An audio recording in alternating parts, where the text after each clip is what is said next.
मध्य प्रदेश के रायसेन जिले में स्थित सांची स्तूप दुनिया के सबसे महत्वपूर्ण बौद्ध स्थलों में गिना जाता है। इसकी कहानी सम्राट अशोक से जुड़ी हुई है।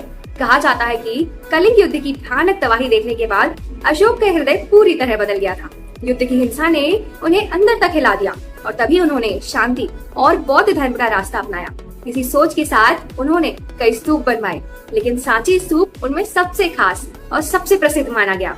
सांची स्तूप की सबसे बड़ी खूबसूरती उसकी सादगी में छिपी भव्यता है। दूर से देखने पर यह एक साधारण गोलाकार संरचना लगती है, लेकिन जैसे जैसे आप इसके करीब जाते हैं, इसकी कला आपको हैरान कर देती है। इसके चारों विशाल तोरण द्वार सिर्फ पत्थर नहीं है, बल्कि उन पर उकेरी गई हर आकृति अपने अंदर एक कहानी समेटे हुए है।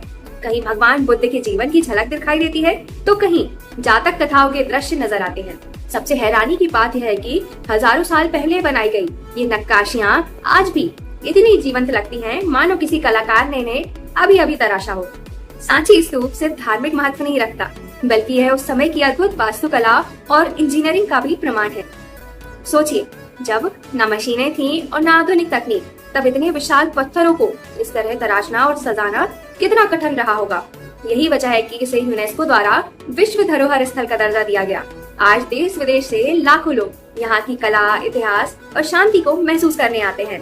सांची की एक और दिलचस्प बात यह है कि यहाँ शुरुआत में भगवान बुद्ध की प्रतिमा नहीं बनाई गई थी। उनकी मौजूदगी को प्रतीकों के जरिए दिखाया गया, जैसे खाली सिंहासन, बोधि वृक्ष, पद चिन्ह और धर्मचक्र। यह उस समय की बौद्ध कला की खास शैली थी, जहां भावनाओं और संदेशों को प्रतीकों के माध्यम से व्यक्त किया जाता था। सांची स्तूप के आसपास कई छोटे छोटे स्तूप, मंदिर और मठ भी बने हुए हैं। यह देखकर अंदाजा लगाया जा सकता है कि कभी यह स्थान बौद्ध शिक्षा और ध्यान का बहुत बड़ा केंद्र रहा होगा।